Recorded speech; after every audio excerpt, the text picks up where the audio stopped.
네, 여러분 안녕하세요. 저는 한양대학교의 유영만 교수입니다. 저는 대학에 있는 교수이기도 하지만 저의 퍼스널 브랜딩을 지식 생태학자 이렇게 써갖고 다니거든요. 여러분 지식 생태학자라고 들어보셨나요? 예, 전 세계에 저 혼자밖에 없어요. 그래서 제가 말하는 것이 곧 진리의 길이거든요.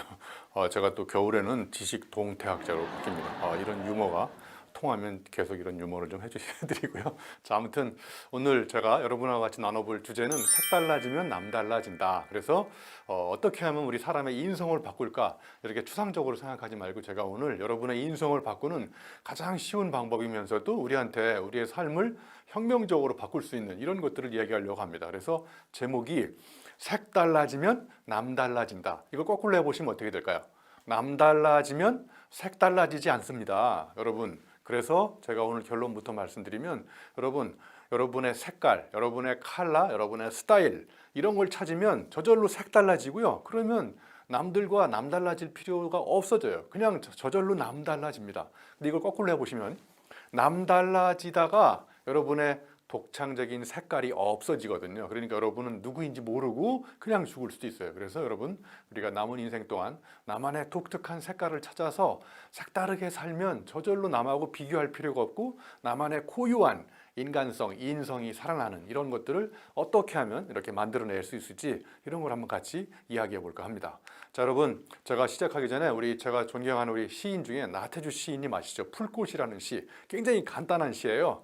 한번 제가 읽어볼게요. 자세히 보아야 예쁘다. 오래 보아야 사랑스럽다. 너도 그렇다. 옆 사람 한번 쳐다보고 이렇게 꼭 해보세요. 자세히 보아야 예쁘다. 오래 보아야 사랑스럽다. 너도 그렇다. 그러니까 우리 모두는 저마다 다 자기만의 독특한 색깔을 갖고 다 그 나름대로의 아름다움을 갖고 있는 사람들인데, 이게 왜 자꾸 없어지냐면 다른 사람을 자꾸 우리가 모방하고 비교하고 따라하면서 나만의 독창적인 인성이 없어지는 거예요.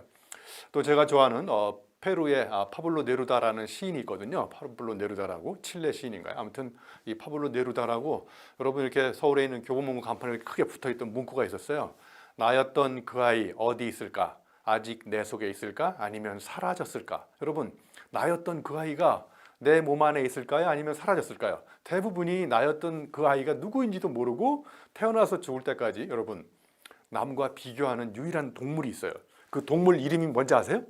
예, 인간이라는 동물이에요. 태어나서 죽을 때까지 남과 비교하고, 그래서 내가 누구인지를 모르고 그렇게 사는 거예요. 그러니까 결국 내가 누구인지를 아는 사람, 이런 사람이야말로 가장 인간적인 사람이고, 오늘의 굉장히 큰 주제, 자기만의 고유한 인성, 품성 이런 걸 갖고 있으면 저절로 품격도 높아지고 이게 굉장히 격이 높아지는 이런 인격체가 될 수 있다. 이런 이야기를 계속 한번 같이 나눠볼까 합니다. 여러분, 그 오스카 와일드라는 문학가 아시죠? 이 사람이 이런 명언을 남겼어요. 자기 자신이 되라. 다른 사람의 자리는 이미 다 찼다. 그러니까 다른 사람의 자리를 차지하려고 계속 노력하지 말고 자기 자신이 되면 그게 자기다움이 되는 거고, 결국은 그게 누구보다 비교할 수 없는 자기만의 고유한 색다름이 저절로 나타나는 거라고 저는 생각을 합니다. 자, 제가 좋아하는 또 막스 루카도라는 굉장히 유명한 사람이 있는데, 동기부여 전문가인데 이런 말을 했어요. 당신의 존재는 우연이 아니다. 예? 당신은 대량 생산되지도 않았고 일괄 조립된 상품도 아니다. 당신은 창조주에 의해서 신중하게 계획됐고 특별한 재능을 받아서 사랑을 받으면서 세상에 태어났다는 거예요. 물론 우리가 우연히 태어난 사람도 가끔씩 있습니다. 그런데 아무튼 우리는 전 세계 누구와도 비교할 수 없는 전대미문의 유일한 존재인 거예요. 유일. 그래서 우리 모두는 다 그 누구와도 비교할 수 없는 숭고한 인격체이고, 그런데 왜 우리가 자꾸 이렇게 남들과 비교하면서 불행한 삶을 사는지 모르겠어요. 여러분, 물론 19세 이상 성인만 보는 영화 중에 한참 유명했던 새끼라는 영화 있죠. 저는 이 영화를 보고 어떻게 하면 우리 삶에 저게 저렇게 와닿을까? 색으로 개를 무너뜨리는구나. 이 개가 뭐냐면요, 경계하는 마음이에요. 제가 오늘 유튜브로 여러분 강의를 하는데 여러분이 제 강의를 들을까 말까, 이렇게 경계하는 마음, 고객이 물건을 살까 말까, 그죠? 그 다음에 정치가가 국민한테 메시지를 던지는데 그 국민이 정치가의 메시지를 믿을까 말까, 이렇게 경계하는 모든 마음이 개고요. 그럼 그 경계하는 마음을 사정없이 무너뜨리려면 어떻게 되느냐? 나만의 색깔이 있어야 되는 거예요. 그래서 이 영화 색개가 바로 색으로 모든 고객들, 또는 제가 대학 교수니까 우리 아이들이, 학생들이 이 대학 교수님의 강의를 들을까 말까, 귀담아서 한번 잘 새겨볼까 말까 이렇게 경계하는 마음을 무너뜨리는 거예요. 그래서 저는 이 세상을 지배하는 사람은 논리적으로 설명해서 의미를 자꾸 이렇게 머리에 꽂는 이런 사람들은 정말 의미가 머리에 꽂히면 골 때리지 않습니까?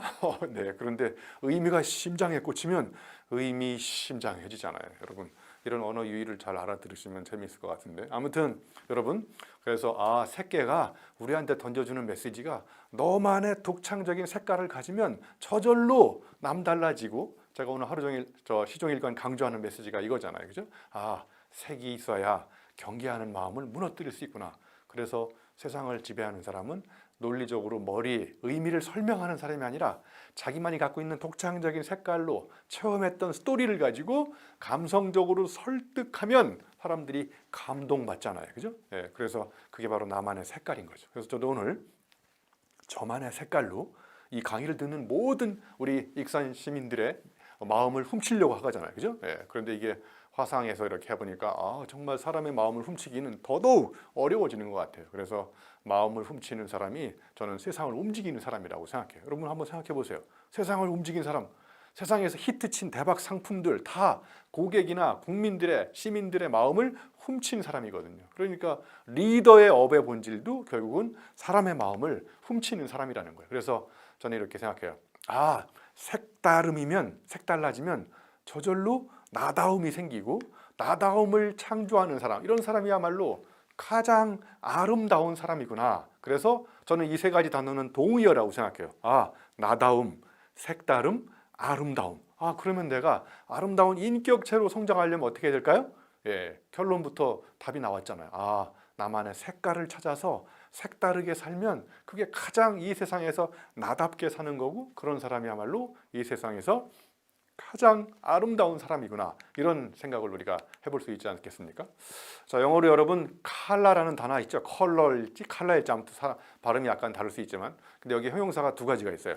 컬러링, 여러분 전화하면 컬러링 음악 메시지 울리지 않습니까? 그걸 컬러링이라고 그러죠. 그 다음에 컬러에 FUL이 붙으면 컬러풀하지 않습니까? 그러니까 하나의 컬러가 두 가지 형용사를 만드는데, 컬러링은 꾸미는 거예요. 꾸미는 거고, 컬러풀은 그 사람의 색깔이 너무 현명하게 드러나면서 그 사람의 색이 넘치고 넘쳐서 이게 그래서 컬러풀이 되는 거예요. 그래서 여러분 컬러링 하지 마시고 컬러풀하게 살아, 이런 이야기를 또 영어에서 주는 메시지라고 생각합니다. 자, 제가 오늘 이제 여러분한테 드리는 메시지 중에 하나가 바로 남과 비교하지 말고 어제의 나와 비교하라, 이런 메시지를 드리고 싶은데, 자, 예를 한번 들어볼게요. 여러분 동물학교에 토끼가 첫날 입학했어요. 둘째 날 오리가 입학을 했고, 셋째 날 참새가 입학했어요. 이 세 마리가 입학해서 이제 첫날 교과목이 여러분 수영학입니다. 수영. 자, 그럼 수영은 누가 제일 잘할까요? 여러분, 오리가 제일 잘하겠죠? 여러분, 토끼는 수영을 잘할까요?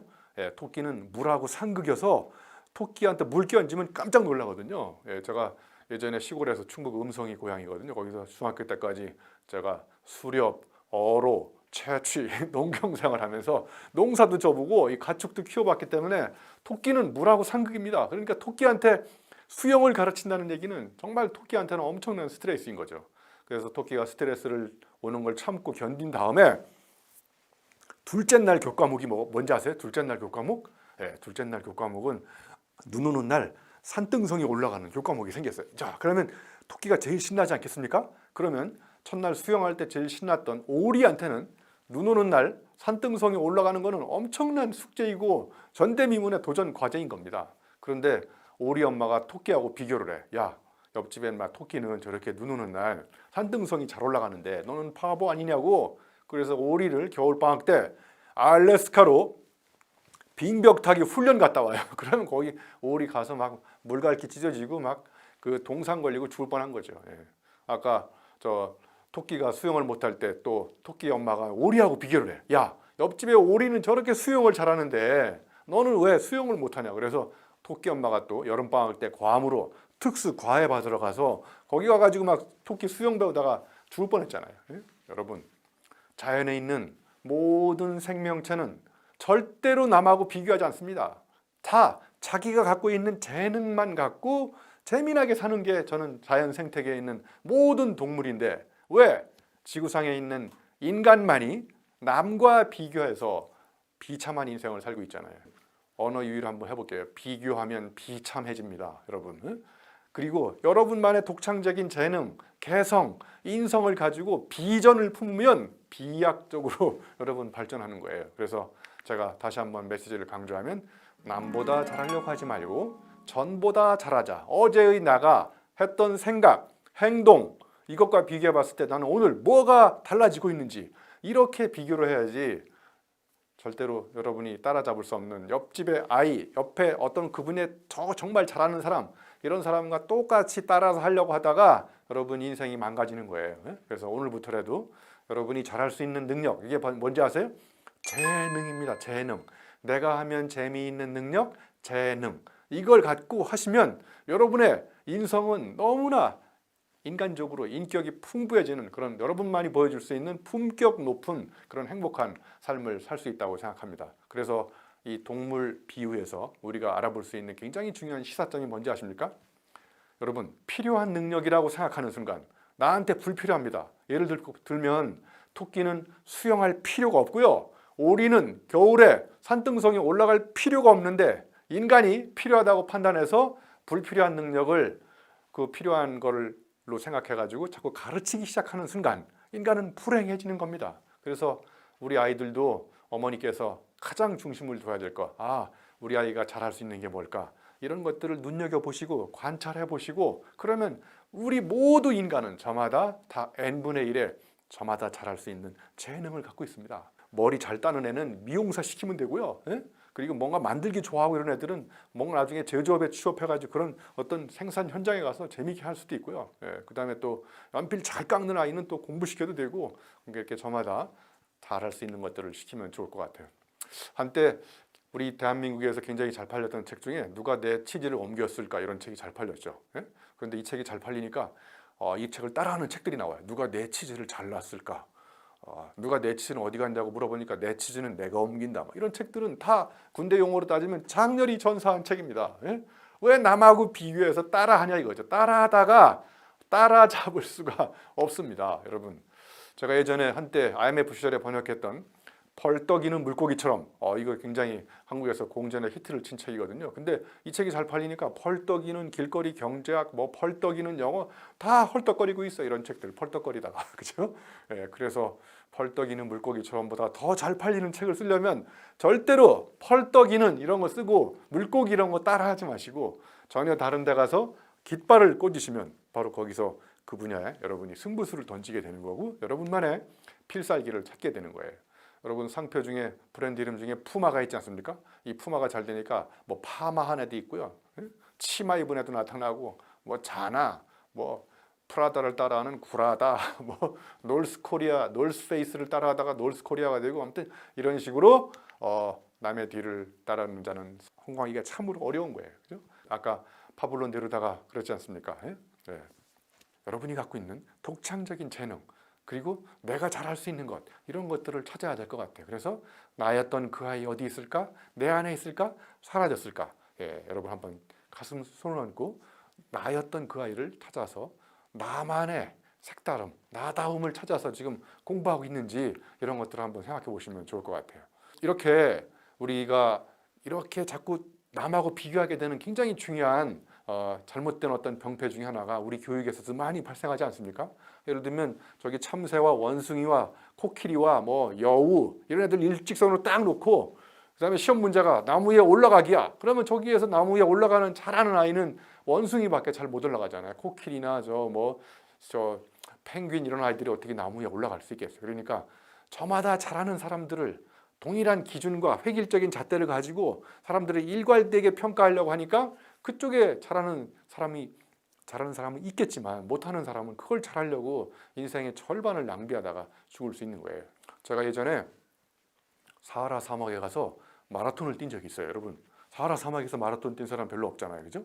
제가 6박 7일 동안 250km 마라톤을 뛰다가 3일째 되는 날 탈진 상태가 와가지고 제가 쓰러졌어요. 그래서 제가 10분간 고민하다가 레이스를 포기하고 이런 명언을 남기고 왔어요. 세계적인 명언이에요. 무슨 명언인지 아세요? 절대로 포기하지 마라. 이런 말을 절대로 쓰지 마라. 이런 말을 남기고 왔어요.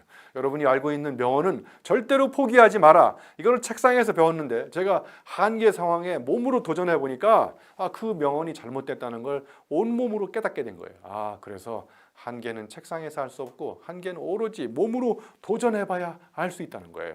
그래서 여러분 이런 명언을 우리가 어떻게 할 수 있느냐? 내가 직접 해봐야 됩니다. 그러니까 내가 잘할 수 있는 재능, 이거는 책상에서 알 수 없고 온몸을 던져서 이렇게도 해보고 저렇게도 해보고 이리저리 시도하는 가운데에서 이걸 하면 내 몸이 행복해지는구나, 이걸 알 수 있다는 거예요, 여러분. 그래서 여러분의 자제분들이 어느 대학에 갈지 진학은 책상에서 결정할 수 있지만 내가 하면 재미있는 진로가 뭔지, 진로는 책상에서 알 수 없고 이리저리 해봐야 내가 잘할 수 있는 진로를 알 수 있다는 거예요. 그래서 그걸 아는 방법은 몸으로 해보는 수밖에 없어요. 자, 그러면 제가 이런 말씀 드리지 않았습니까? 우리 모두는 저마다 다 재능을 갖고 있다. 그죠? 그럼 그 재능의 꽃이 언제 피느냐? 그거는 정말 다릅니다. 여러분, 자연의 꽃이 한 시기에 한순간에 다 피지 않잖아요. 봄에만 꽃이 피지 않고 여름, 가을, 겨울 다 저마다 때를 타고 나서 때가 되면 다 꽃이 피지 않습니까? 예, 그래서 어느 목욕탕 간판에 이런 말이 써 있어요. 사람은 다 때가 있는 법이다. 네, 그래서 때가 되면 재능의 꽃이 핍니다. 그래서 그 재능의 꽃을 활짝 피우는 방법, 이런 게 뭘까? 이런 걸 한번 우리가 계속 또 한 번 더 나눠보고 생각해보는 시간을 가져볼까 합니다. 자, 그래서 여러분, 하늘의 별 따기는 어려운가요? 쉬운가요? 굉장히 어렵지 않습니까? 예. 그러니까 하늘의 별 딴다는 게 뭐냐면 내가 못하는 걸 잘하기 위해서 안간힘을 쓰는 게 저는 하늘의 별 따기라고 생각해요. 그런데 내가 잘하는 것을 조금 더 잘하는 거는 하늘의 별 복입니다. 그러니까 별 따려고 노력하지 마시고 하늘의 별을 보시면, 그리고 내가 정말 잘하는 방법이, 잘하는 거를 조금만 더 잘하면 그 분야의 차별화가 돼가지고 굉장히 어떤 그 경지에 올라갈 수가 있는데, 내가 못하는 거를 막 보완해가지고는 그 분야에 잘할 수 있는 사람이 못 되는 거예요. 그래서 이걸 정리하면 강점을 강화시켜야지 약점을 보완해가지고 그 분야에 잘하는 강점자를 따라잡을 수 없는 겁니다. 그래서 우리의 인성은 언제 행복하게 생기느냐? 내가 잘할 수 있는 걸 신나게 하다 보니까 그 사람의 품성이 굉장히 좋아지고, 그래서 그 사람이 품격 높은 행복한 삶을 살아간다고 생각합니다. 자, 여러분, 손가락들이 하루는 모여가지고 회의를 하면서 자랑을 했어요. 엄지손가락이 이렇게 얘기했어요. 야, 내가 힘이 제일 세다는 거 너희들 알지? 그랬더니 검지가, 나는 뭐든지 지시를 잘한다는 거 너희들 알지? 그러다가 중지가 가만히 있다가 뭐니 해도 내가 제일 키가 큰 거 너네들 알지?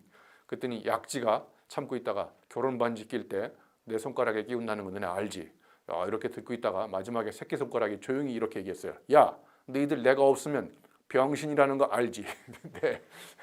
그러니까 모든 손가락들이 그 길이도 다르고 용도도 다르고, 그런데 이 손가락의 길이 다 획일화 시켜가지고 하나로 딱 평준화 시키면 손가락들이 제대로 자기의 할 일을 제대로 못하는 거잖아요. 그죠? 그래서 이렇게 손가락들의 예를 보아서 알 수 있듯이 우리는 저마다 자기가 다 잘할 수 있는 게 있습니다. 자, 그래서 오늘은 그러면 어떻게 하면은 이런 색다름, 나다움, 아름다움을 창조해서 행복한 인성을 개발할 수 있을까? 그 한 가지 가장 강력한 방법으로 제가 전문 용어로 핵심 가치라는 말을 말씀드릴 거예요. 이게 뭔 말인지 지금은 모르셔도 됩니다. 제 이야기를 듣다 보면은 저절로 알게 될 거예요. 자, 밤하늘을 한번 보시죠. 밤하늘에게 별이 빛나지 않습니까? 그럼 그 별이 수없이 많지 않습니까? 그럼 그 별들을 다 여러분 국어사전에 나와 있는 단어라고 생각해 보세요. 특히 추상명사, 사랑, 열정, 행복, 혁신, 도전, 뭐 이런 거, 이런 봉사, 감사, 이런 모든 단어들을 다 별이라고 생각해 보세요. 그런데 유독 그 밤하늘에 빛나는 별이라는 단어 중에서 내 심금을 울리고 심장을 뛰게 만드는 단어가 몇 개 있지 않겠습니까? 그래서 저는 예를 들어 보면 수많은 별 중에서 저는 이런 별을 선택했어요. 첫 번째, 열정이라는 별. 열정이라는 단어만 들으면 저는 심장이 뜁니다. 그리고 제가 가장 좋아하는 단어가 열정이에요. 그리고 저는 열정적인 사람만 만나고요. 눈이 이렇게 약간 희미한 사람, 열정이 없는 사람, 이런 사람들을 만나면 나도 오염돼서 열정이 없어져요. 그래서 제 인생은 열정적으로 살려고 노력해요. 자, 두 번째 제가 좋아하는 단어는 혁신이라는 단어를 좋아해요. 어려운 단어가 아니고 그냥 어제와 생각이 something different, 조금만 다르게 하는 사람들. 그러니까 저는 제일 싫어하는 게 이 생각이 낡아 빠진 사람들. 그래서 제가 예전에 이런 강의를 한 적이 있어요. 꼰대는 낡은 생각을 날조하지만 리더, 멘토는 익은 생각을 창조한다. 제가 얘기했어도 말했는데 너무나 멋있는 말인 것 같아요. 그리고 또 꼰대는 입력 장치는 고장 나 있는데 출력 장치만 살아 있어요. 그러니까 뭔가 새로운 건 배우지 않고 옛날에 했던 것만 계속 얘기하니까 꼰대로 걸리는 거예요. 그래서 이제 제가 혁신적인 생각, 어제와 다르게 계속 생각하고 생각을 계속 다른 생각과 이렇게 접속해서 낯선 생각을 잉태하는 사람, 이런 사람들을 굉장히 좋아합니다. 그리고 저 사람도 그렇게 좋아하고요. 자, 그다음에 세 번째 제가 좋아하는 밤하늘의 별 중에 그 단어라고 생각한다면 제가 신뢰라는 별을 좋아해요. 신뢰, 인간적 신뢰. 자, 그다음에 제가 네 번째 좋아하는 단어 도전. 저는 인생에 도전이 멈추는 순간 우리의 삶도 멈춘다고 생각해요. 자, 그다음에 마지막에 제일 좋아하는 단어 행복. 자, 그러면 이 5가지 단어를 쭉 연결시켜 보면 첫 번째 뭐였죠? 패션, 영어로 열정. 자, 그다음에 이노베이션, 혁신. 트러스트, 신뢰. 자, 그다음에 도전, 챌린지. 자, 그다음에 마지막에 뭐였었죠? 해피니스, 행복.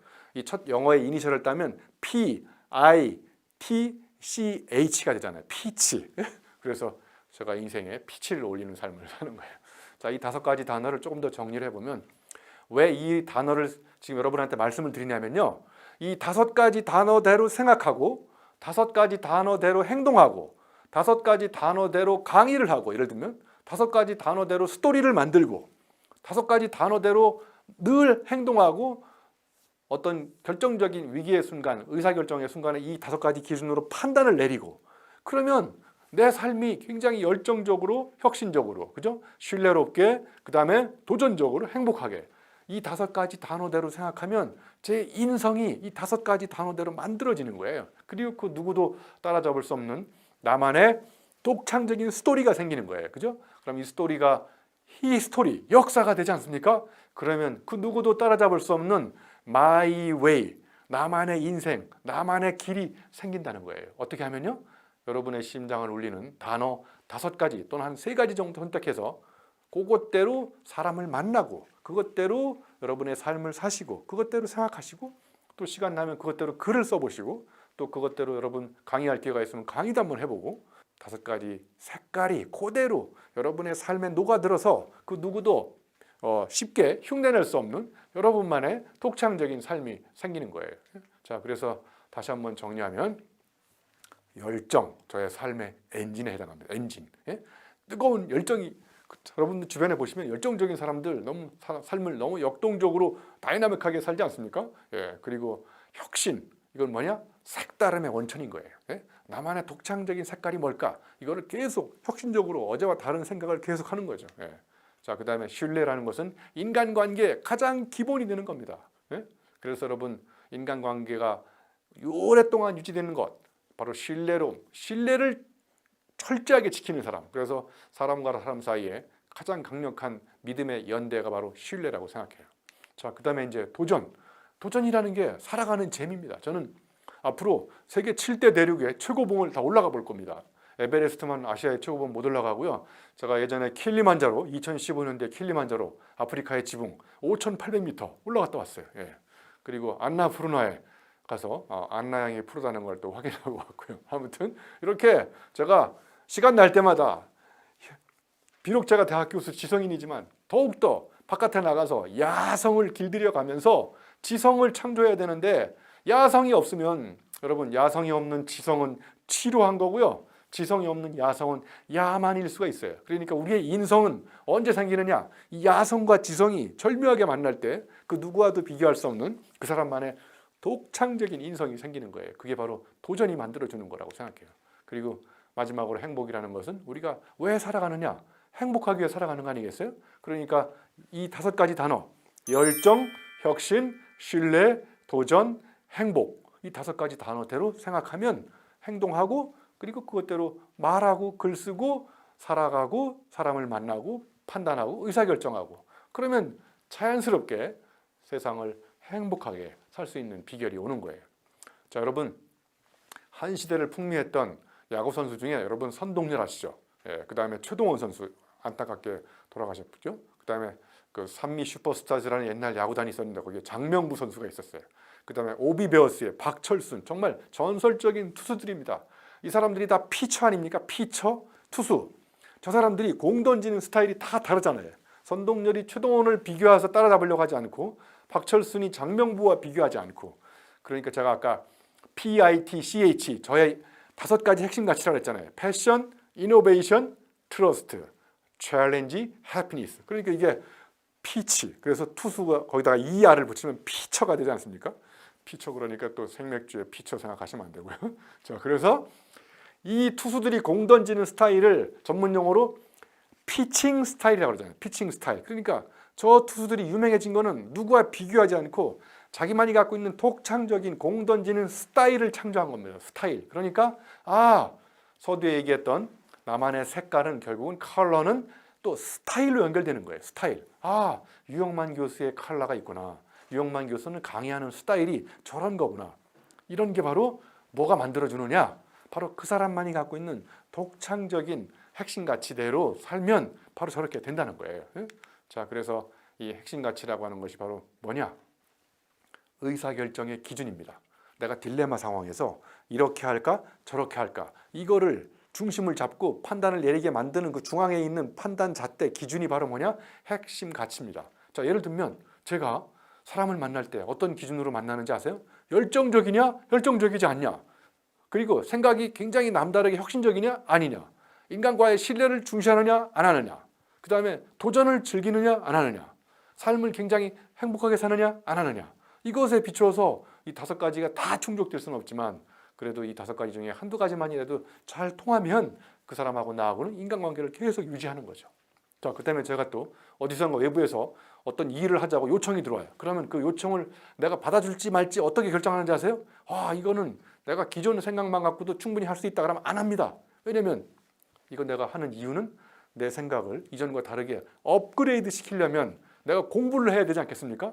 그러니까 공부를 하면서 색다른 생각을 창조할 수 있다. 혁신적이다. 그러면 그 일을 하게 되는 거예요. 이렇게 핵심 가치는 삶의 중심을 잡게 만들고 나로 하여금 새로운 것에 관심을 갖게, 그리고 뭔가를 결심할 때 그 다음에 내 양심적으로 내가 올바른 삶을 살고 있는지 아닌지를 이렇게 거울에 비춰볼 때 어디다 비춰보는지 아십니까?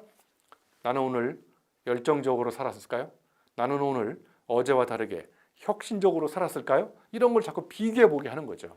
그리고 삶이 이렇게 흔들릴 때 삶의 중심을 꽉 잡게 만드는 것, 이게 바로 제가 말씀드린 5가지 핵심 가치가 여기에 해당하는 거고요. 그리고 이 5가지 핵심 가치대로 정말 열심히 사는 사람들을 딱 보면 정말 진정성이 있어 보이고 정말 그 사람의 진심이 드러나 보이는 겁니다. 그리고 핵심 가치대로 살면 정말 사람들이 열심히, 그래서 제가 핵심의 핵심 가치의 심자를 따가지고 이걸 가지고 가면 관심이 보이고 새로운 결심을 하게 되고 양심적으로 살게 되고 삶의 중심을 잡고 그 다음에 정말 진심 있게 보이고 정말 삶을 열심히 살잖아요. 자, 이 5가지가 너무 많으면 여러분 3가지 단어로 줄여도 돼요. 저는 이 5가지 단어 중에 3가지로 꼽으라 그러면 저는 도전을 꼽겠어요. 첫 번째, 도전을 포기하는 순간 도약도 거기서 멈추는 겁니다. 자, 그 다음에 저는 열정. 여러분 미치지 않으면 미칠 수 없다, 이런 거 많이 들어보셨죠? 어딘가에 확 미쳐버려야 어딘가에 도달할 수 있다, 미칠 수 있다는 거잖아요. 그게 바로 열정인 거고요. 그 다음에 여러분 혁신을 다른 말로 얘기하면 이렇게 질문 드려볼게요. 여러분, 정상에 오른 사람은 정상입니까? 한자가 바뀌잖아요. 그죠?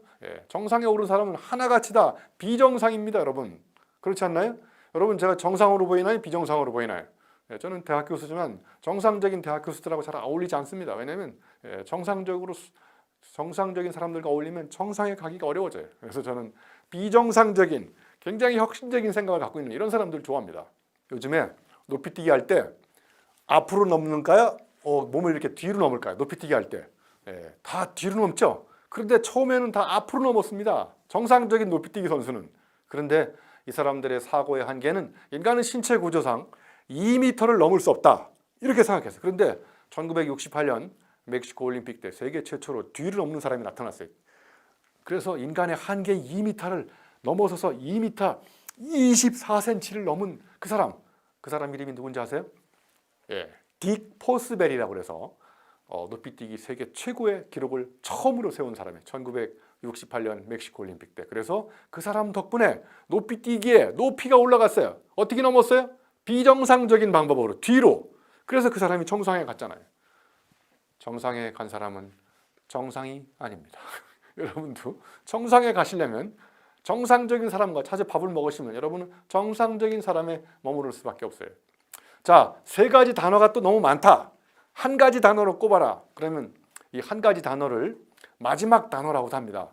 이 철학자 미국의 리처드 로티라는 사람이 있는데 이 사람이 파이널 버케뷰러리, 마지막 단어를 만들었어요. 마지막 단어가 뭐냐? 목숨과도 바꿀 수 있는 너 단어 한 가지 얘기해봐라. 자, 예를 들면 여러분 간디 그러면 어떤 단어가 떠오르나요? 비폭력, 뭐 저항운동 이런 거 떠오르지 않습니까? 예. 체계바라 그러면 혁명 이런 식으로 어떤 사람을 딱 떠올렸을 때 그 사람의 이미지를 한 단어로 딱 떠오르게 만드는 거, 이게 마지막 단어입니다. 저는 열정, 도전, 혁신 이 세 가지 단어 중에서 한 단어로 꼽아라 그러면 저는 도전을 꼽아요. 도전. 그래서 미지의 세계로 향하는 저는 이 호기심의 발로, 이게 저한테 도전의 의미라고 생각해요. 그리고 나를 살아있게 만드는 근본적인 원동력 뭔지 아세요? 도전입니다. 예, 그리고 능력을 확장하고 점점 심화시켜서 내 삶을 자꾸 이렇게 축제로 만드는, 카니발로 만들어주는 게 뭔지 아세요? 도전입니다. 예, 그래서 저한테는 한 단어가 바로 도전이라고 생각해요. 내가 누구이기 때문에, 모르기 때문에 계속 도전하는 겁니다. 도전을 하면 할수록 내가 누구인지를 알 수 있고, 그리고 내 능력의 한계를 아는 방법, 능력을 확장시키고 심화시키는 가장 강력한 한 가지 방법, 그게 바로 뭔지 아세요? 도전입니다. 여러분은 도전을 하지 않으면 여러분이 누구인지를 알 수 없는 거예요. 여러분이 도전을 할 때 내 능력의 심화를, 내 능력의 한계가 뭔지를 알 수 있게 되고 새로운 능력이 새롭게 생기는 그런 가장 강력한 원동력이 바로 저는 도전이라고 생각합니다. 여러분 영화 포카혼타스에 보면 이런 말 나오지 않습니까? 당신을 모르고 100년을 사는 것보다 당신을 알고 지금 당장 죽는 게 낫다. 그러니까 내가 누구인지를 알고 사는 것이야말로 가장 행복한 삶이라는 거예요. 저마다 경지에 이른 사람들이 갖고 있는 공통점이 뭔지 알까요? 여러분 한번 시인을 봐보세요. 우리나라 대표적인 시인 중에 여러분들 잘 아시는 시인들 누가 있을까요? 뭐 안도현 시인, 뭐 정호승 시인, 우리 도종환 시인, 뭐 정현종 시인, 제가 좋아하는 또 고두현 시인. 이 시인들이 시를 쓰는 걸 보시면 정말 비슷한가요? 정말 전혀 다르지 않습니까? 다 자기만의 고유한 시, 창작, 스타일이 있어요. 시심이 있거든요. 그죠? 그리고 여러분 바둑 두는 사람 봐보세요. 이세돌, 저 분이 바둑을 두는 스타일, 그죠? 그 다음에 이창호 우리 바둑을 두는 스타일, 그 다음에 조치훈, 뭐 조훈현 이런 한 시대를 풍미했던 바둑을 두는 그 대가들의 바둑 두는 스타일도 다 다르지 않습니까? 그러니까 자신만의 바둑이 있는 거예요. 자기다움. 예? 자, 그리고 여러분 철학자들 봐보세요. 니체 아시죠? 니체. 자라투스트라는 이렇게 말했다. 여러분 이 책 한번 꼭 만져보세요. 다 읽지는 못하시겠지만 니체 책을 딱 보면 저거는 니체네. 그다음에 푸코 봐보세요. 푸코. 푸코도 다 자기만의 철학이 있고, 사르트르, 칸트, 둘레즈, 비트겐슈타인 이런 모든 철학자들이 다 자신만의 철학이 있고요. 딱 책을 보면 이거는 니체 책이네 이렇게. 그리고 문학가도 봐보세요. 문학가 여러분 괴테가 쓴 거 파우스트, 괴테 스타일이 딱 문체가 들어 있습니다.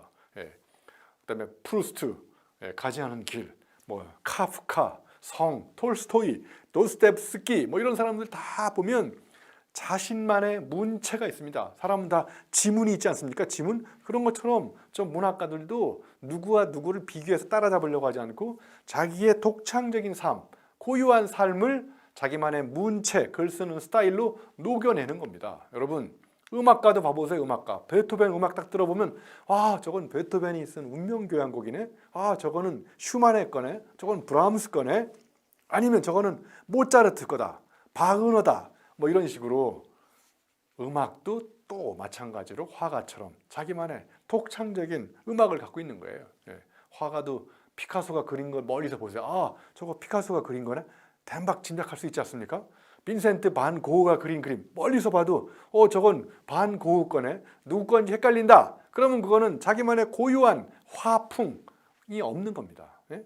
그림도 마찬가지고 음악도 마찬가지고 철학, 문학, 시인 뭐 다 한 분야의 철학자나 작곡가나 음악가나 화가 이런 사람들의 공통점은 다 평범한 사람들이 이해하기 어려운 여러분 철학자들의 중요한 공통점, 평범한 사람들이 이해하기 어려운 방식으로 글을 쓰지 않습니까? 그럼에도 불구하고 이 사람들이 자기만의 방식이 있어요. 철학자, 음악가, 화가, 바둑 다. 예? 그러니까 저마다 자신만의 고유한 스타일이 있구나. 그러니까 그런 스타일이 그 사람의 컬러를 드러내고 그 사람의 색다름, 그리고 그 사람의 가장 자기다움, 그게 가장 아름다움이라는 것을 여기서도 보여줄 수 있는 겁니다. 자, 그래서 랄프 에머슨이라는 미국의 작가가 이런 말을 했어요. 끊임없이 다른 존재가 되기 위해 애쓰는 세상에서 가장 놀라운 성취는 자기 자신으로 남는 것이다. 그러니까 내가 여러 가지 노력을 하다가 결국은 가장 위대한 나의 작품 뭐냐? 나 자신으로 남는 거라는, 자기 자신으로 돌아가는 것, 자기 자신을 발견하는 것, 그게 바로 우리가 공부하는 목적이고 평생 동안 우리가 이렇게 저렇게 노력을 하면서 사는 것도 가장 나답게, 대체 불가능한, 다른 사람이 할 수 없는 이런 어떤 고유한 삶을 살아내기 위해서, 그러니까 그게 바로 그 사람의 고유한 인간성으로, 인성으로 남는 거라고 생각합니다. 장자라는 책에 보면 제물론에 이런 말이 나와요. 오상아. 오가 뭐냐? 나오자입니다. 나오. 그 다음에 상은 이를 상자. 그 다음에 아는 나 아자예요. 그래서 오염된 나를 상 없애버리면 본래의 나 오자, 나가 생긴다는 거예요. 이게 똑같은 나 오자, 나 아자지만 나를 뜻하는 거지만 앞에 있는 오는 본래의 나하고 뒤에 있는 아는 오염된 거예요. 그러니까 오염된 색깔을 상 지워버리며야 정말 본래의 나의 모습이 나타난다는 게 바로 오상아가 주는, 우리한테 던져주는 중요한 시사점이라고 생각해요. 여러분, 그 독일의 자동차 중에 포르쉐라고 아시죠? 거기 자동차 다 타고 싶지 않습니까? 이렇게 멀리서 봐도 저건 포르쉐 자동차네, 이렇게 딱 볼 수 있잖아요. 이 자동차 슬로건이 이거예요. Change it, 바꿔라. But don't change it, 절대로 그걸 또 바꾸지 마라. 아니, 말이 이상하지 않습니까? 바꿔라. 그런데 또 바꾸지 말래. 그러면 여기서 한번 생각해 보세요. 무엇을 바꿔야 되고, 그죠? 무엇을 바꾸지 말아야 될지 한번 생각해 보세요. 자, 제가 이제까지 말씀드린 저의 비유를, 저의 예를 들면 핵심 가치 5가지, 열정, 도전, 혁신, 신뢰, 행복, 이런 것들은 don't change, 절대 바꾸지 말고 어떻게 바꾸라고요? 그것대로 세상을 바꿔라. change. 그러니까 삶의 중심을 잡고 있는 5가지 핵심 가치는 바꾸지 말고 5가지 핵심 가치대로 change, 열정적으로 세상을 바꾸시오. 도전적으로 세상을 바꾸시오. 혁신적으로 신뢰롭게 행복하게 세상을 바꾸라는 거예요. 그러니까 가만히 가슴에 손을 얹고 생각해 봤을 때 내 삶에서 절대로 바꾸지 말아야 될 것과 그리고 많이 바꿔야 될 게 뭔지를 일단 구분하시려면 어떻게 해야 돼요? 기준이 있어야 된다는 거예요. 그죠? 그 기준이 바로 뭐냐? 내 삶의 중심에서 확고한 이런 어떤 판단 기준으로 작용하는 5가지가 바로 저의 예를 들면 그런 거라는 거죠. 자, 그리고 모든 여성들이 갖고 싶은 명품 가방 중에 에르메스라는 가방이 있지 않습니까? 이 가방 회사가 부르짖는 게 뭔지 아세요? Everything change, but nothing change. 모든 것은 변합니다. 그러나 변하는 게 아무것도 없다. 이것도 말이 좀 이상하지 않습니까? 그래서 everything change, 모든 건 다 바꾸는데 바꾸지 말아야 될 것 딱 근본에 있는 게 바로 뭐냐? 핵심 가치 5가지. 아니면 한 단어로 얘기하면 저는 도전, 이런 거라는 거예요. 우리 남자분들이 마시고 싶은 보드카의 슬로건들이 Never different, but always changing. 달라질 건 없지만 절대로 바꾸지 말아야 될 게 또 한 가지 있다는 거예요. 그게 바로 뭐냐? 여러분이 삶의 중심에 있는 핵심 가치라는 거죠. 여러분, 약국에 가서 머리 아플 때 두통약 주세요 그래요? 아니면 타이레놀 달라고 합니까? 그러니까 타이레놀이 원래 고유 명사였었는데 이게 보통 명사로 바뀌지 않았습니까? 여러분, 고유 명사와 보통 명사가 어떤 차이가 있는 건지 아시죠? 고유 명사는 세상에 딱 하나밖에 없는 거. 여러분의 이름이 똑같아도 여러분의 이름은 여러분인 거죠. 그죠? 자, 그런데 이게 보통 명사라가 된다는 건 뭐냐면 누구나 다 많은 사람들이 머릿속에 이제 그게 두통약 타이레놀, 복사기 제록스, 지락스, 코카콜라 이런 식으로 어떤 상품의 대명사가 우리 일상에 침투돼 가지고 그게 우리 삶의 보통 명사가 돼버린 거예요. 이게 바로 그 고유함을 갖고 있기 때문에 그런 거예요. 요새 검색하다 이런 말을 구글링하다 이런 말 하거든요. 구글로 검색하는 거예요. 그러니까 구글이 원래는 회사 이름의 고유 명사였는데 아예 일반인들이 흔하게 쓰는 보통 명사로 바뀌었어요. 검색은 구글이다 이런 식으로. 그래서 고유 명사의 일반 명사화, 보통 명사화, 이게 바로 자기다움이 창조되는 순간인 거죠. 그래서 검색, 구글, 콜라, 코카, 두통약, 타이레놀 이런 식으로 뭐 딱 떠올리면 딱 떠오르게. 그러니까 여러분도 사람도 마찬가지. 유영만 교수, 도전, 지식 생태학자 이런 식으로 그 사람의 고유함이 떠오를 때 바로 그 사람은 자기답게 산 것이고, 아까 칠레 시인 그 파블로 네루다가 얘기한 것처럼 나였던 그 아이를 신주단시 모시듯이 잘 모셔가지고 그 아이의 빛을 이렇게 바라게 살아보게 하는 거죠.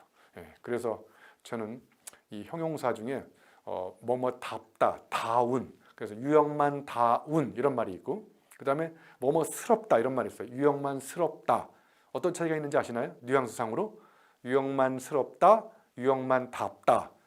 앞에 있는 답다가 바로 그 사람의 고유함을 드러내는, 존재의 어떤 전대미문의 색다름을 드러내는 이런 게 바로 답다가 되는 거예요. 근데 그 답다를 따라하는 사람들이 잘못 이류가 된 그런 어떤 모습을 스럽다라고 그래요. 스럽다. 그러니까 예를 들면 유영만 저가 하는 강의 스타일을 따라잡다가 유영만스러워졌다. 그러면 자기 게 없어진 거고 누구가 된 거예요? 그 사람이 따라잡으려고 하는 사람이 돼버린 거죠. 그러니까 예를 들면 이렇게 답다라는 인생을 사는 게 자기다움을 창조하는 가장 아름다운 그런 어떤 길인 거고, 그것이 바로 여러분의 고유함을 드러내는 가장 아름다운 인생을 사는 거라고 생각해요. 그래서 여러분, 스럽다 이렇게 듣지 마시고 너는 너답다 이런 말을 들으시는 것이 여러분의 인생을 사는 가장 강력한 좋은 방법이라고 저는 생각합니다. 자, 그래서 우리의 삶을 살아가는 데 있어서 정말 우리가 두려워할 게 뭔가요? 두려워할 거. 여러분, 익숙한 걸 두려워하셔야 되나 아니면 낯선 것을 두려워해야 될까요? 여러분, 제가 좋아하는 그리스인 조르바를 쓴 니코스 카잔차키스라는, 발음이 조금 어려울 수도 있지만 이 사람이 말한 게 있어요. 낯선 곳을 두려워하지 말고 익숙한 것을 두려워하라. 익숙한 것에 계속 여러분의 생각이 이렇게 안주하기 시작하고 그러면 여러분의 삶은, 여러분의 고유함은 드러나지 않는 거예요. 그래서 아까도 말씀드렸잖아요. 색다른 도전. 나는 가슴에 손을 얹고 생각해 보세요. 나는 어제와 다른 도전을 반복하고 있는가? 아니면 어제와 다른 도전이 아니라 어제 했던 것과 오늘 했던 것이 별반 차이가 없고 현실에 안주하면서 늘 익숙한 것에 머물러 있는가? 그래서 안전지대에 머물러 있을수록 삶은 안전할 수도 있지만 조금 과한 말로 표현하면 안락사당할 수 있거든요. 그죠? 그래서 지금 여기를 떠나서 저기로 가보고, 그죠? 낯선 곳에 가서 자꾸 색다른 마주침을 맞으면 뉘우침, 깨우침, 가르침 이런 것들이 생기는 거예요. 그죠? 그래서 여러분, 한약방에 가서 침만 맞지 마시고 낯선 환경에 자꾸 나를 부딪혀 보세요. 그러면 낯선 생각이 떠오르잖아요. 인간이 언제 낯선 생각이 떠오르느냐? 기존 생각과 다른 곳에 가봐야, 다른 사람을 만나야 다른 생각을 할 수 있는 거예요. 그래서 우리가 다른 생각을 하는 가장 강력한 방법, 다른 데를 가봐야 됩니다. 그래서 괴테가 이런 말을 했거든요. 지금 내 곁에 있는 사람, 내가 자주 가는 곳, 내가 읽는 책이 너를 말해준다. 그러니까 이거 거꾸로 해석해보면 내가 누구인지를 아는 방법은 첫 번째, 내 곁에 있는 사람이 누구인지 한번 생각해 보는 거예요. 내 곁에 있는 사람이 1년 전이나 지금이나 거의 똑같다. 그러면 나는 인간관계가 안 바뀐 거기 때문에 관계 속에 있는 인간도 안 바뀌는 겁니다. 여러분, 인간성이 줄이면 인성이 되잖아요. 그죠? 인성을 바꾸는 방법, 내가 만나는 인간관계를 바꿔야 됩니다. 관계 속에 있는 인간이 바뀌는 가장 강력한 방법, 낯선 인간관계를 맺어야 되는 거죠. 그래서 조언을 구할 때도 늘 조언을 구하던 사람한테만 가면 비슷한 조언을 주고, 그죠? 그러니까 비슷한 생각을 하게 되는 거죠. 자, 그래서 우리가 낯선 인간관계를 맺었을 때 이전과 다른 인성이 색다르게 창조가 되는 거고요. 두 번째, 여러분 1년 365일 중에서 우리 직장인들 그러면 가장 자주 가는 곳 두 군데 얘기해봐라. 그럼 두 군데가 어디예요? 집에 갔다가 회사 갔다, 그죠? 회사 갔다 집에 갔다. 그러니까 우리가 이렇게 된 거예요, 그죠? 그래서 교태가 얘기하는 두 번째 메시지, 낯선 곳에 가보라는 거예요. 그래서 낯선 곳을 자꾸 가봐야 우리가 낯선 생각을 할 수 있는 거죠. 자, 그러면 세 번째, 여러분이 읽는 책도 안 읽을 뿐만 아니라 읽어도 늘 비슷한 책만 읽지 않습니까? 전공 분야와 관련된 책을 읽으면 전문가는 될 수 있지만 전문가가 갖고 있는 위험이 뭔지 아십니까? 전문적으로 문이 아닌 사람이 되는 거예요. 깊이 팠다가 깊이 대상이 되는 사람들. 자, 그래서 다시 정리하면 내 인성을 바꾸는 가장 강력한 세 가지 방법. 첫 번째, 내가 자주 만나는 사람, 내가 자주 가는 곳, 그 다음에 내가 자주 읽는 책. 이 세 가지를 바꾸면 바로 뭐가 바뀌는지 아세요? 내가 바뀌는 거예요. 내가 바뀐다는 게 뭔지 아십니까? 나의 인성이 바뀌는 겁니다. 자, 그래서 이렇게 세 가지를 바꾸면 바로 나의 인성이 혁명적으로 바뀝니다. 참고로 여러분 톨스토이라는 러시아 작가 아시죠? 이분이 세 가지 질문이라는 책을 썼는데 아주 얇은 책인데 굉장히 심오한 메시지를 담고 있어요. 이것도 우리 인성과 관련돼서 제가 다시 해석을 해보면, 자, 톨스토이가 이렇게 질문했어요. 첫 번째, 이 세상에서 가장 소중한 때는 언제입니까? 여러분, 가장 소중한 때 지금 아닙니까? 지금? 네. 자, 그 다음에 두 번째, 이 세상에서 가장 소중한 사람은 누굴까요? 나라고 생각하지 마시고 내 곁에 있는 사람. 세 번째, 이 세상에서 가장 소중한 일은 뭡니까? 자, 첫 번째 질문은 가장 소중한 때는 지금. 두 번째 질문은 가장 소중한 사람은 옆에 있는 사람. 세 번째 질문, 이 세상에서 가장 소중한 일은 뭘까요? 내 곁에 있는 사람한테 뭔가를 해주는 겁니다. 자, 그러면 우리가 행복하게 살아가는 가장 강력한 방법, 지금 당장 가까이 있는 사람한테 뭔가를 해주는 것, 이게 바로 뭐예요? 가장 우리가 삶을 행복하게 사는 비결이라는 거예요. 그래서 먼 미래, 그 다음에 멀 데 있는 사람, 그리고 복잡하고 어려운 일, 이런 걸 하는 것보다 여러분 지금 당장 가까이 있는 친구나 가족들한테 그 사람을 행복하게 해주면 나도 더불어서 행복해지고 우리의 인성도 정말 행복한 인성이 생기는 거예요. 그죠? 그래서 우리가 불행한 이유가 바로 뭐냐면 지금 당장 하지 않고 자꾸 먼 미래 이야기를 해요. 오늘 이 순간을 살아야 되는데, 그죠? 여러분, 우리가 바꿀 수 있는 거는 지금 이 순간밖에 바꿀 수 없습니다. 흘러간 과거 후회한다고 안 바뀌지 않습니까? 다가오지 않은 미래, 이걸 어떻게 바꿔요? 그러니까 지금 이 순간을 우리가 바꾸면 과거도 아름다운 추억으로 회상이 되고 다가오는 미래도 아름다운 미래로 바뀌는 거예요. 그래서 여러분, 지금 이 순간 우리가 가까이 있는 사람한테 그 사람을 더불어서 행복하게 해주면 우리의 관계도 행복해지고 거기서 더불어서 우리가 공동체로서 살아갈 수 있는 아름다운 미덕의 어떤 연대가 생기기도 하지 않습니까? 그래서 톨스토이의 세 가지 질문도 한번 생각해 보시고요. 저는 그래서 지금까지 이렇게 여러분하고 말씀 나눴던 5가지 핵심 가치를 가지고 생각하고 행동하고 글을 쓰고 강연을 하고, 그래서 저는 세상을 가급적 열정적으로 혁신적으로 뜨겁게 신뢰롭게 그 다음에 이제 도전을 하면서 행복하게 살아가는 그런 어떤 삶은 어떤 삶일까를 계속 저는 앉아서 책상에서 생각만 하는 것이 아니라 나가서 행동하고 느끼고 보고 느끼고 깨달은 거를 책으로 쓰고, 그리고 그걸 매개로 해서 이렇게 강연을 하고, 그리고 세상을 그렇게 바꿔나가고, 그러면 그게 제가 마지막 키워드, 그 5번째 키워드, 행복하게 세상이 되는 거고, 저도 행복하고 더불어서 저와 관계되어 있는 많은 사람들이 행복의 에너지를 얻어서 같이 행복해지는 거라고 저는 생각합니다. 그래서 여러분들도 한번 여러분만의 고유한 인성을 창조하는 가장 강력한 방법, 심장을 뛰게 만드는 5가지 단어,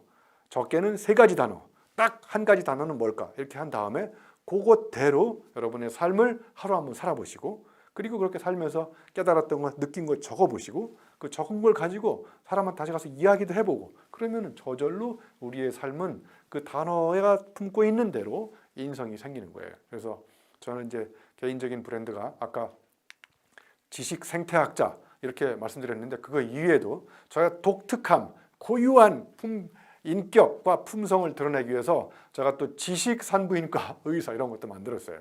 여러분, 지식이라는 개념과 산부인과 의사라는 개념은 따로따로 떨어졌을 때는 익숙하지만 갖다 붙이니까 뭐가 돼요? 지식 산부인과 의사라는 고유한 저의 브랜드가 생기잖아요. 그래서 세계 최초로 제가 지식 임신에 대해서 연구하고 있어요.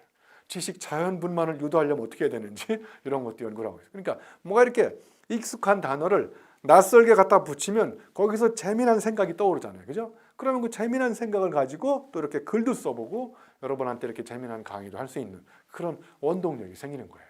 그리고 아까 말씀드렸듯이 지식 생태학자로서 저는 자연에 가서 많은 생태계가 살아가는 생명체들의 삶을 연구해서 그 삶을 그 사람들이 그 생태계에 살아가는 생명체들의 삶의 원리, 이유, 고유한 방식 이런 것들을 뽑아서 사람의 생각을 바꾸는데 대입을 하고 그리고 조직을 변화시키는데 그래서 제가 이거 세계 최초로 융합학문을 만들어서 지식 생태학 이런 분야도 개척하게 된 거예요. 그러니까 제가 또 이렇게 남과 다른 어떤 독특한 색깔로 여러분한테 이런 강의를 할 수 있게 되는 거죠.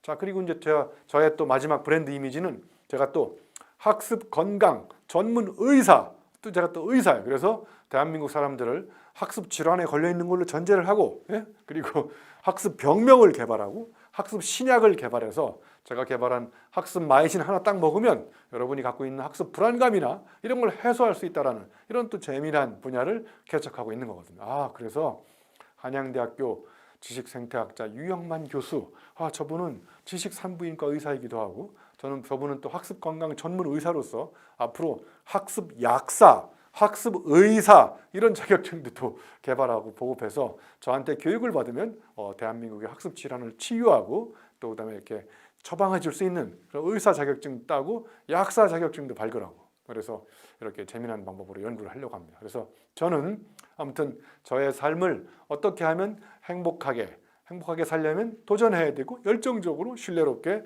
자유롭게 그리고 여러분 그런 것들을 잘 정리를 해보면 제가 이제까지 책을 무려 93번째 썼지만 이 모든 책들은 다 5가지 키워드 안에 다 들어갑니다. 그죠? 왜냐하면 그 책들이 다 제가 행동하고 체험하고 보고 느낀 것들을 쓴 거잖아요. 그죠? 그러니까 저분은 그냥 말로만 하는 사람이 아니구나. 저 5가지 키워드대로 생각을 하고 생각만 하는 게 아니라 행동도 하고 행동만 하는 게 아니라 그걸 또 느끼고 책을 쓰고 또 책만 쓰는 게 아니라 그걸 가지고 사람들한테 건전한 그런 어떤 행복한 뜨거운 열정적 에너지를 심어주고 그래서 세상을 또 그렇게 바꿔나가고 그러니까 저 사람은 말한 대로 행동하고 행동한 대로 또 뭔가 글을 쓰고 그죠? 쓴 대로 또 사람한테 이렇게 전달도 하고 그러니까 저는 암과 삶과 함 그러니까 knowing 영어로 아는 것, 사는 것 living 그다음에 뭔가 행동하는 것 doing 이 3가지가 딱 하나로 저는 합쳐져 있다고 생각해요. 그래서 이 3가지가 맞물려 돌아갈 때 제 삶은 굉장히 행복한 삶이 될 수 있다고 생각합니다.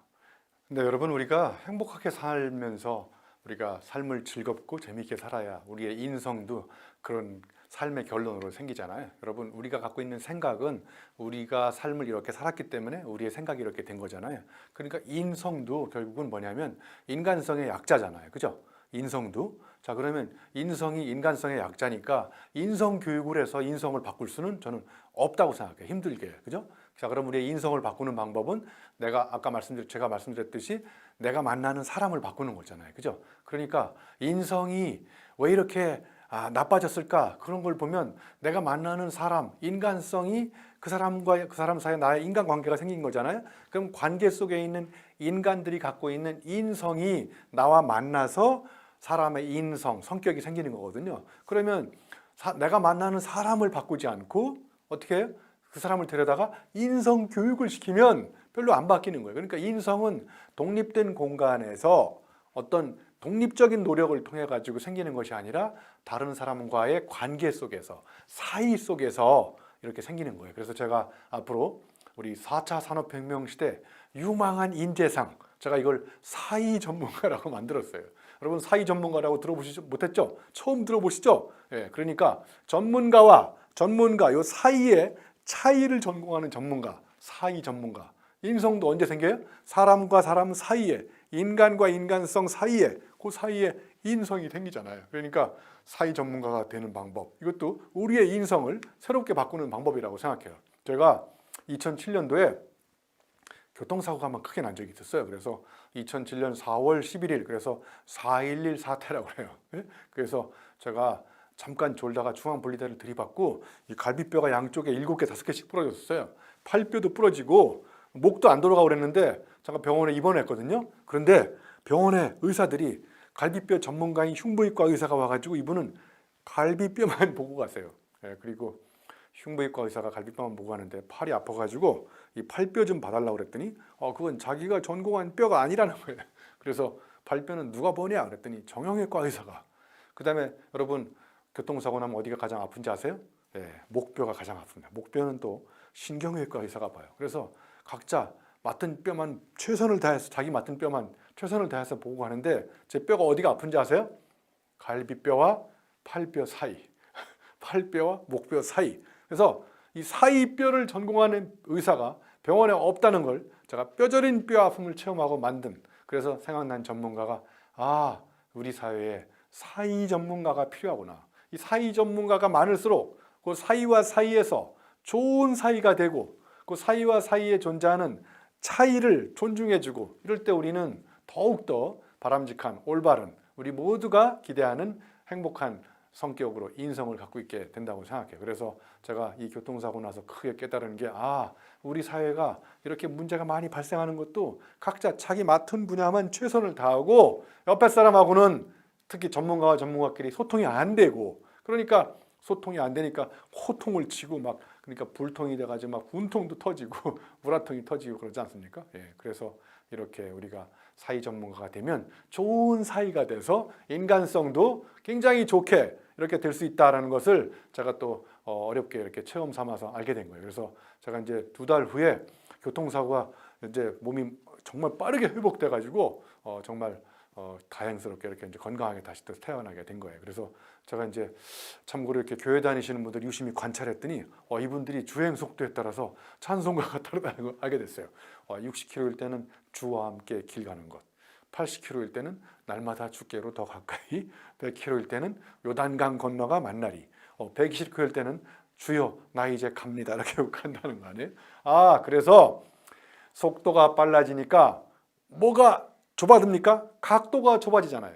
각도가 좁아지니까 세상을 다르게 볼 수 있는 가능성이 줄어드는 거예요. 여러분, 그래서 이전과 다르게 세상을 바라보려면 삶의 속도를 줄이셔야 각도가 넓어지고 넓어진 각도만큼 이전과 다르게 생각할 수 있다. 이런 것도 제가 교통사고를 통해서 깨닫게 된 거예요. 그래서 여러분들도 인성이 이전과 다르게 되려면 천천히 속도를 줄이시고, 가을에 코스모스 펭귄을 시속 200km로 달리면 코스모스가 아름다워 보일까요?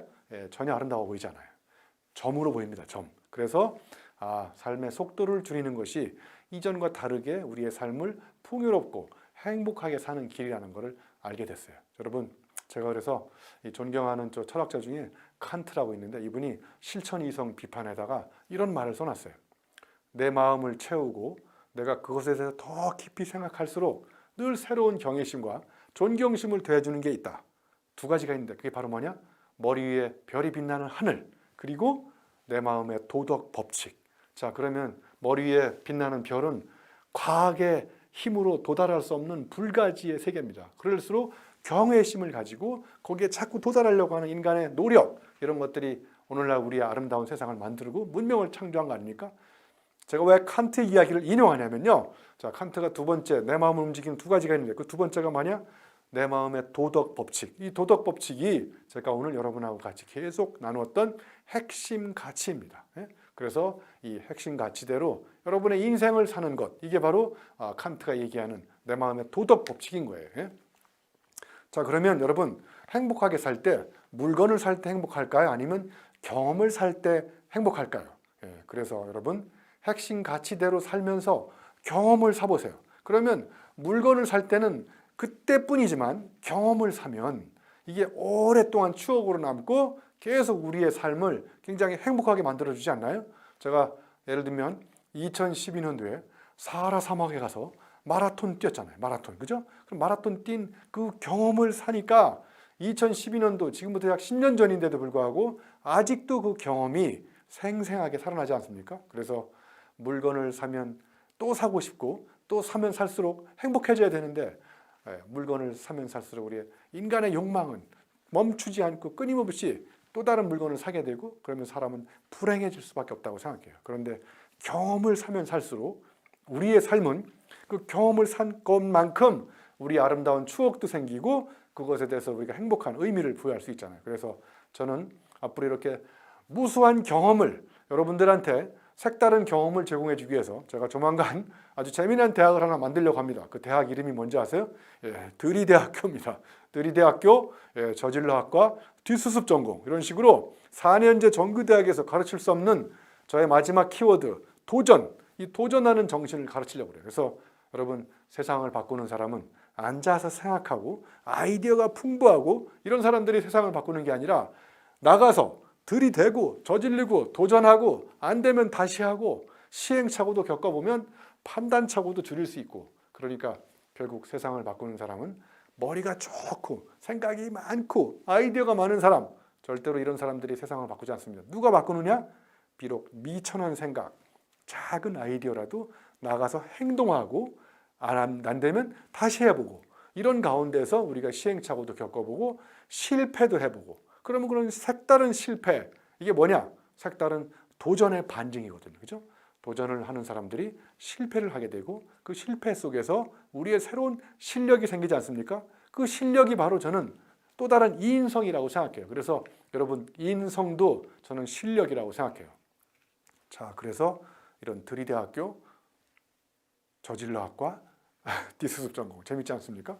여러분들 꼭 입학해 주시고요. 그리고 드리대학교에 부속 고등학교는 아님 말고 이런 고등학교도 있고, 부속 중학교는 들이대는 중, 초등학교는 애당초, 유치원은 동심원, 이런 식으로 아무튼 우리 대한민국에 도전하는 사람들을 위해서 제가 특별히 이런 드리대학교부터 유치원까지 다 만들어서 우리가 생각만 하고 아이디어만 내고 책상머리에 앉아서 잔머리 굴리고 이런 사람들이 아니라 세상을 정말 혁명적으로 바꿀 수 있는 이런 사람들이 바로 아름다운 행복한 인성을 갖고 있는 사람들이라고 생각하고, 그런 사람들이야말로 우리 삶에서 가장 필요한 그런 절실한 사람들이라고 생각해요. 그래서 여러분, 드리대학교 저질러학과 뒷수습 전공 이렇게 들이대라고 그랬더니 여러분 너무 걱정을 많이 하시는 것 같아서 제가 마지막으로 팁의 속담을 하나 소개시켜 드릴게요. 걱정을 해서 걱정이 없어지면 걱정이 없겠네. 그래서 인간이 걱정하는 것에 약 7, 80%는 90% 넘게도 걱정을 해결될 수 없는 겁니다. 그냥 걱정할 필요가 없거나 걱정해도 어쩔 수 없는 걸 붙잡고 걱정하지 마시고 나가서 작은 실천을 진지하게 반복하는 것, 이런 것들이 바로 우리의 삶을 행복하게 만드는 것이고, 그것이야말로 우리를 이전과 다른 인격이 높은, 품격이 높은 인간으로 거듭나게 만드는 비결이라고 생각합니다. 여러분, 제 강의 끝까지 들어주셔서 고맙습니다. 감사합니다.